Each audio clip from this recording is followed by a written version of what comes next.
السلام علیکم، خوش آمدید ڈیلی نائٹ سٹوری پر۔ اگر آپ کو جنات، روحانیات اور سچے پراسرار واقعات سے دلچسپی ہے تو فوراً چینل کو سبسکرائب کریں اور بیل آئیکن دبا دیں تاکہ آپ کوئی ویڈیو مس نہ کریں۔ تو آئیے سنتے ہیں آج کی خوفناک کہانی، اندھیرے کا مہمان۔ یہ کہانی پنجاب کے ایک چھوٹے سے گاؤں چھچرالی کی ہے، جہاں ایک پرانی حویلی برسوں سے ویران پڑی تھی۔ لوگ کہتے تھے کہ اس حویلی میں ایک سایہ رہتا ہے جو رات کے وقت نکلتا ہے، مگر کوئی بھی یقین سے کچھ نہیں کہہ سکتا، کیونکہ جو وہاں گیا وہ واپس نہ آیا۔ راشد ایک نوجوان یوٹیوبر تھا جو ہر روز ویڈیو بناتا تھا۔ اس نے سنا کہ چھچرالی گاؤں کے ویران حویلی بہت پراسرار ہے۔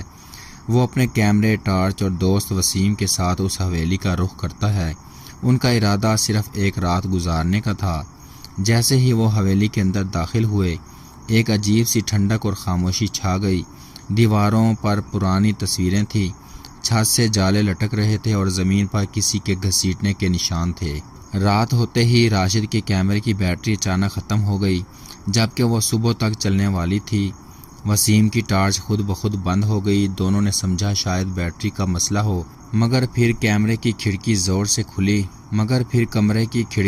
سے کھلی اور ایک سرد ہوا کا جھونکا اندر آیا، جیسے کوئی آیا ہو۔ آدھی رات کو راشد کو محسوس ہوا جیسے کوئی اس کے سر کے قریب سانس لے رہا ہو۔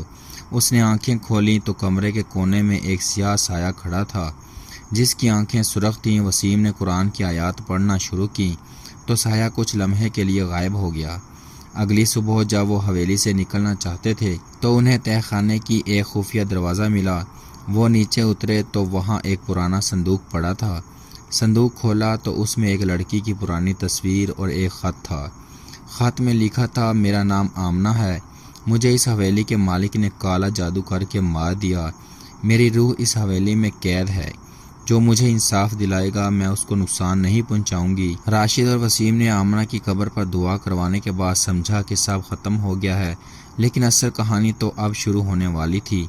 3 دن بعد راشد کی ویڈیوز پر لاکھوں ویوز آ چکے تھے، لیکن اس کے ساتھ ہی راشد کو عجیب خواب آنے لگے۔ ہر رات وہ خواب میں اس حویلی میں واپس چلا جاتا۔ وہاں آمنہ کی روح اس سے بلاتی، مگر اب اس کی آواز میں شکریہ کی بجائے ایک درد اور غضب تھا۔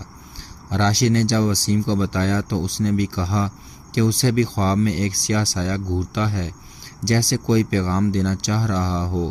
ایک رات راشد کے موبائل پر ایک پرانا نمبر آیا جو کالر لکھا ہوا تھا۔ جیسے ہی اس نے ان نون آئی ڈی پر کال اٹھائی، دوسری طرف سے ایک عورت کی بھاری آواز میں صرف اتنا کہا، تم نے مجھے آزاد نہیں کیا، تم نے صرف میری قبر پر دعا کی۔ وہ صندوق دوبارہ کھولو۔ کال کاٹتے ہی موبائل خود بخود بند ہو گیا۔ راشد اور وسیم دوبارہ مولوی صاحب کو ساتھ لے کر حویلی میں پہنچے۔ اس بار تہہ خانے کا دروازہ خود بخود کھلا تھا۔ جب وہ نیچے گئے تو صندوق کھلا ہوا تھا اور اس میں ایک کالا تعویذ اور ایک ہڈیوں کی مالا رکھی ہوئی تھی۔ مولوی صاحب کے چہرے کا رنگ بدل گیا۔ یہ سیاہ جادو کا مرکز ہے۔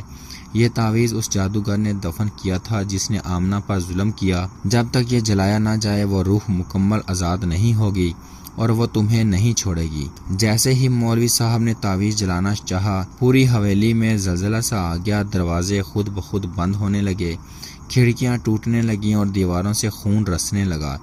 تب مولوی صاحب نے بلند آواز میں سورہ بقرہ کی تلاوت شروع کی۔ وسیم اور راشد نے تعویذ کو آگ میں ڈالا اور ایک بھیانک چیخ فضا میں گونجی، ایسی چیخ جیسے کوئی صدیوں سے قید ہو اور جل رہا ہو۔ جب سب کچھ تھما تو دیوار پر خون سے لکھا ہوا ایک جملہ تھا، میں آزاد ہو گئی، لیکن وہ اب تمہارے پیچھے ہے جو مجھے قید رکھے ہوئے تھا۔